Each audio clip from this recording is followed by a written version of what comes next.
Mes chers compatriotes, Congolaises, Congolais, aujourd'hui je m'adresse à vous, vous qui êtes en face d'un fléau et démunis. Ce virus, le Covid-19, par sa propagation très rapide, a pris le monde entier par surprise. Par cette pandémie qu'il suscite, il a imposé le confinement des populations de tous les pays. Le Congo-Brazzaville et les pays de la sous-région ne sont pas épargnés.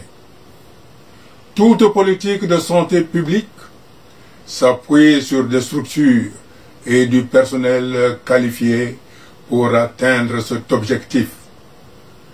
Que les différentes catégories de la population soient prises en charge pour une meilleure santé. À l'heure de la pandémie du Covid-19, tous les pays responsables mobilisent leurs structures de santé pour gagner cette guerre sanitaire en faisant de la prévention, santé, environnement. Mes chers compatriotes, notre pays, le Congo-Brazzaville, hélas, est en déficit de ses structures sanitaires et d'un manque cruel de femmes et d'hommes formés pour conduire une structure sanitaire adéquate, pouvant répondre à ses besoins face à cette pandémie qui touche tous les pays du monde. Au Congo, suffit-il de crier à l'unité nationale pour que le Covid-19 ne tue pas les Congolais au CHU? Doit-on implorer une quelconque divinité pour que le Covid-19 épargne les Congolais? Faut-il imposer le confinement comme partout ailleurs? Comment se laver les mains puisque l'eau ne coule pas dans les robinets? Comment préserver la sécurité des aliments pendant le confinement quand les réfrigérateurs n'ont pas d'électricité? Comment arrêter la propagation de la contagion du Covid-19 dans les transports et dans les marchés? Oui, je vous sais que nous sommes créatifs et débattants. Sur ce, je vous fais confiance. Cependant, l'heure, certes, est inquiétante, mais n'est-ce pas dans la zone équatoriale que les scientifiques ont trouvé le principe actif de la nivaquine? Nos anciens connaissent. Il n'y a que la science qui peut nous aider à vaincre ce fléau. Le professeur Pascal Lissouba et moi souhaitions, en collaboration avec l'Institut Pasteur, d'installer à Brazzaville un Institut Pasteur et d'y former le personnel pour travailler à la veille sanitaire des maladies endogènes qui nous préoccupent. Malheureusement, ce grand projet n'a pu aboutir pour des réticences politiques. Cela ne veut pas dire que nous devons, face à cette menace présente, rester tétanisés sans rien faire.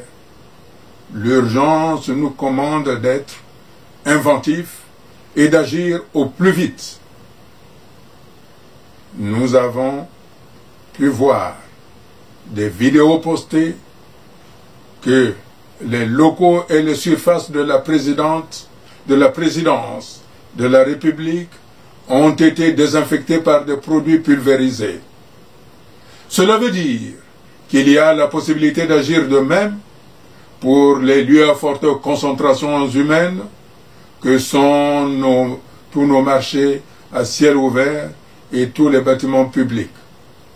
Les pulvérisations à grande échelle se faisaient déjà au Congo contre les moustiques. De même, le Congo est un pays dont les habitants sont souvent traités par la nivaquine ou la flavoquine contenant la chloroquine. C'est la raison pour laquelle j'ai signé la pétition pour que la chloroquinine soit administrée. L'urgence, c'est stopper pour l'heure le Covid-19. C'est pourquoi Je demande instamment à M. Sassou Nguesso d'instruire l'ambassadeur près la France, M. Rodolphe Dada, de se rapprocher de Sanofi Aventis et Teva pour une commande massive de la chloroquinine devant être distribuée gratuitement à tous les habitants du Congo, en ayant bien soin de respecter les doses, comme dans le cas du traitement du paludisme. Se rapprocher de Sanofi Aventis et Teva permettra d'avoir une traçabilité des médicaments qui seront administrés à la population.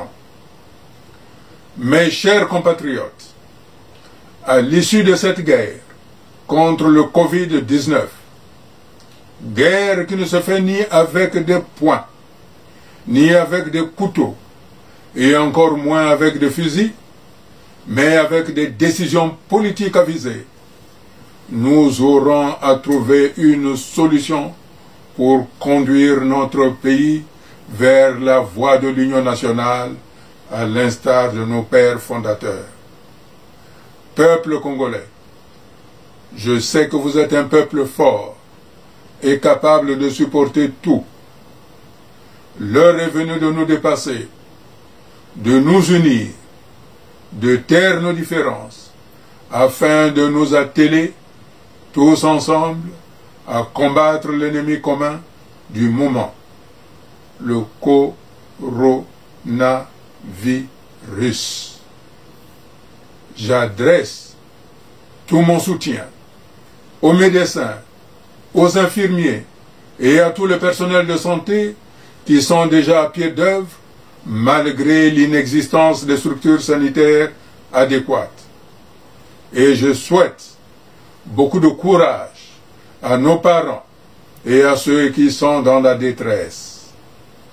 Mais, au-delà de tout, nous devons nous unir pour vaincre et être debout et fiers.